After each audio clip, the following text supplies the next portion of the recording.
Hello दोस्तों, मैं संदीप मिश्रा आप सभी का स्वागत करता हूं आपके यूट्यूब चैनल एसएम क्लासेस में। दोस्तों, आज के इस वीडियो का टॉपिक है एंजाइम। तो यदि हम बात करें एंजाइम की, तो एंजाइम से कम 1 से 2 क्वेश्चन बनते हैं और यहां से 100% क्वेश्चन ज़रूर पूछे जाते हैं और ये टॉपिक आपके सिलेबस में भी है। तो आइए आज के वीडियो की शुरुआत करते हैं। तो पहला क्वेश्चन है एंजाइम्स आर, यानी कि एंजाइम होते हैं। तो सिंपल सी बात है, हम सभी जानते हैं कि जो एंजाइम होते हैं वो प्रोटीन होते हैं। तो आपका राइट ऑप्शन है ऑप्शन सी। चलते हैं अगले क्वेश्चन की ओर और बड़ा अच्छा ही क्वेश्चन है एंजाइम्स आर। एंजाइम्स क्या होते हैं? तो आपको बता दें कि हमारे शरीर में कुछ ऐसे एंटीबॉडी होते हैं जो कि एंजाइम की तरह बिहेव करते हैं, उन्हें हम कहते हैं एंजाइम। आपको बता दें कि एंजाइम को हम कैटमैप भी कहते हैं और एंजाइम का सबसे बेस्ट एग्जांपल है मोनोक्लोनल एंटीबॉडी। तो याद रखिएगा कि एंजाइम जो होते हैं विशेष प्रकार के एंटीबॉडी होते हैं और इसका सबसे अच्छा एग्जाम्पल है मोनोक्लोनल एंटीबॉडी। तो यहाँ पर आपका जो राइट ऑप्शन है ऑप्शन सी है। चलते हैं अगले क्वेश्चन की ओर। अगला क्वेश्चन है which enzyme catalyse the breaking up of linkage carbon carbon and carbon nitrogen ETC. तो आपसे क्वेश्चन में पूछा हुआ है कि वे कौन से एंजाइम होते हैं जो कि कार्बन कार्बन और कार्बन नाइट्रोजन के बीच के बॉन्ड को तोड़ते हैं। तो वो एंजाइम होते हैं हाइड्रोलेज। तो आपका राइट ऑप्शन है ऑप्शन ए। अगला क्वेश्चन है the enzyme occurring in more than one form are known as, यानी कि ऐसे एंजाइम जो कि एक से अधिक रूप में पाए जाते हैं उन्हें हम क्या कहते हैं? तो इस क्वेश्चन का जो राइट ऑप्शन है ऑप्शन ए है आइसोजाइम्स। अगला क्वेश्चन है the optimum temperature range for animals in which enzyme are active in between. तो आपसे क्वेश्चन में पूछ रहा है कि एनिमल्स में वह ऑप्टिमम टेम्परेचर कौन सा है जिस पर कि एंजाइम सक्रिय रूप से कार्य करे। तो आपको बता दें कि जो एंजाइम है वो 30 डिग्री से 45 डिग्री सेंटीग्रेड पर सक्रिय रूप से कार्य करते हैं। तो आपका जो राइट ऑप्शन है ऑप्शन सी है। अगला क्वेश्चन है डीएनए पॉलीमरेज थर्ड कैटालाइसिस। तो आपको बता दें कि जो डीएनए पॉलीमरेज है, ठीक है, ये यूकैरियोट और प्रोकैरियोट दोनों में पाए जाते हैं। वहीं हम बात करें यूकैरियोट की, यूकैरियोटिक सेल में 5 प्रकार के डीएनए पॉलीमरेज बनते हैं। ये क्वेश्चन पूछा हुआ है, आप इसको याद रखिएगा। तो वे कौन कौन से पॉलीमरेज है मैं आपको बता देता हूँ। तो वे पॉलीमरेज हैं अल्फ़ा, बीटा, गामा, डेल्टा और इप्सिलॉन। जबकि हम बात करें प्रोकैरियोट्स में, तो प्रोकैरियोट्स में 2 प्रकार के पॉलीमरेज भाग लेते हैं। पहला है पॉलीमरेज सेकंड और दूसरा है पॉलीमरेज थर्ड। तो यह किस में भाग लेते हैं? ये भाग लेते हैं रिप्लिकेशन ऑफ डीएनए में। तो आपका राइट ऑप्शन है ऑप्शन ए। अगला क्वेश्चन है what determine the specificity of an enzyme. ये भी क्वेश्चन बहुत अच्छा क्वेश्चन है। तो यदि हम बात करें स्पेसिफिसिटी की बात, तो प्रोटीन जो होते हैं वो 2 पार्ट से मिलकर बने होते हैं। पहला जो पार्ट होता है वो प्रोटीन पार्ट होता है और जो दूसरा पार्ट होता है वो नॉन प्रोटीन पार्ट होता है जिसे हम प्रोस्थेटिक ग्रुप कहते हैं। तो इन दोनों का जो कॉम्बिनेशन होता है वही कहलाता है होलो एंजाइम। तो यहाँ पर इस क्वेश्चन का जो राइट ऑप्शन है ऑप्शन ए है होलो एंजाइम। और एक चीज़ बता दें कि जो प्रोटीन है पार्ट है, ठीक है, यानी कि एंजाइम या फिर कह सकते हैं होलो एंजाइम का जो प्रोटीन पार्ट है उसे हम बोलते हैं एपो एंजाइम। तो ये भी नाम पूछा जाता है कि एंजाइम का जो प्रोटीन पार्ट है उसे हम क्या बोलते हैं? तो याद रखिए उसे हम बोलते हैं एपो एंजाइम। तो यहाँ पर आपका जो राइट ऑप्शन है ऑप्शन ए है होलो एंजाइम। अगला क्वेश्चन है और बहुत ही अच्छा क्वेश्चन है which of the following enzyme require a को एंजाइम फॉर इट्स एक्शन। तो यहाँ पर 4 प्रकार के एंजाइम दिए हुए हैं और आपसे पूछ रहा है कि इनमें से कौन से एंजाइम को अपनी क्रिया के लिए को एंजाइम की ज़रूरत पड़ती है। तो आपको बता दें कि वह एंजाइम है डिहाइड्रोजिनेज। राइट ऑप्शन है ऑप्शन सी।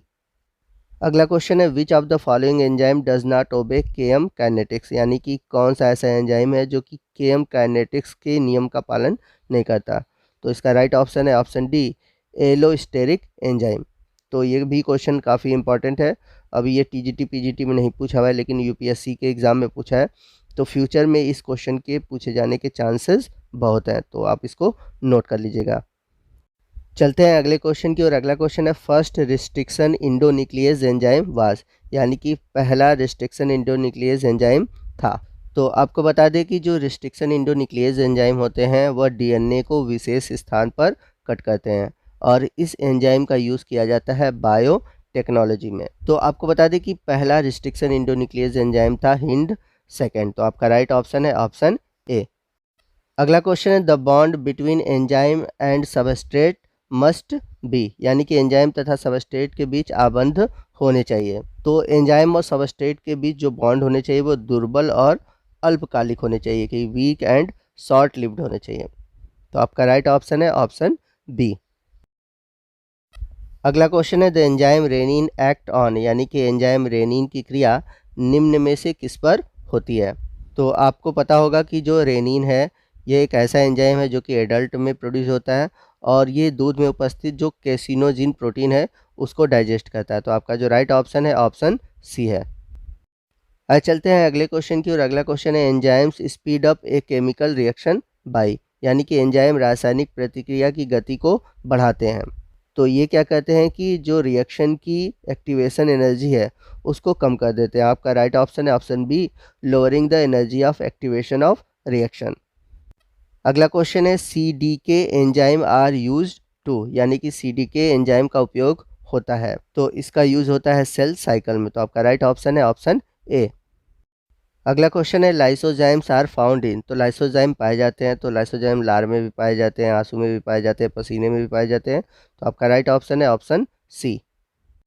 अगला क्वेश्चन है enzyme carbonic anhydrase is found in, यानी कि किण्वक कार्बोनिक एनहाइड्रेनेज पाया जाता है, तो ये पाया जाता है एरेथ्रोसाइट्स, यानी कि लाल रुधिर कणिकाओं में। तो आपका राइट ऑप्शन है ऑप्शन बी। चलते हैं अगले क्वेश्चन की, और अगला क्वेश्चन है व्हाट इज़ जाइमोजिन, यानी कि जाइमोजिन क्या है। तो बहुत ही अच्छा क्वेश्चन है, मैं यहाँ पर आपको जाइमोजिन के बारे में कुछ बता देता हूँ। तो जो जाइमोजिन होते हैं वो इनएक्टिव फॉर्म होते हैं, यानी कि ये सेल से जब सिक्रीट होते हैं तो वो इनएक्टिव फॉर्म में होते हैं। ये इसलिए इनएक्टिव फॉर्म में होते हैं क्योंकि जो सेल के प्रोटीन होते हैं वो उनकी रक्षा करते हैं, और ये प्रिकॉर्सर फॉर्म में होते हैं, यानी कि ये इनएक्टिवेटेड प्रिकॉर्सर फॉर्म होते हैं, और इन एंजाइम के एक्टिव होने का स्थान और जगह फिक्स होता है। तो इस क्वेश्चन का जो राइट ऑप्शन है ऑप्शन बी है, inactive precursor of proteolytic enzyme. अगला क्वेश्चन है alkaptonuria is because of each of enzyme, यानी कि एल्काप्टोन्यूरिया इससे संबंधित एंजाइम है। तो आपका राइट ऑप्शन है ऑप्शन ए, ऑक्सीडेज। अगला क्वेश्चन है जंतु शरीर में सबसे तीव्र गति से कार्य करने वाला एंजाइम। तो आपको बता दें कि जंतु शरीर में सबसे तेज काम करने वाला एंजाइम है कार्बोनिक एनहाइड्रेज। आपका राइट ऑप्शन है ऑप्शन डी। अगला क्वेश्चन है लाइगेज एंजाइम यूज्ड फॉर, यानी कि लाइगेज एंजाइम किसके लिए प्रयोग किया जाता है। तो आपको बता दें कि जो लाइगेज एंजाइम है वह डीएनए के छोटे छोटे खंडों को जोड़ने के काम आता है, या फिर कह सकते हैं यह डीएनए खंडों को जोड़ने के काम आता है। तो आपका राइट ऑप्शन है option B, joining bits of DNA. अगला क्वेश्चन है द एंजाइम पेप्सिन डाइजेस्टेड, यानी कि एंजाइम पेप्सिन पचाता है। तो सिंपल सा क्वेश्चन है, यह प्रोटीन को पचाता है। तो आपका राइट ऑप्शन है ऑप्शन ए।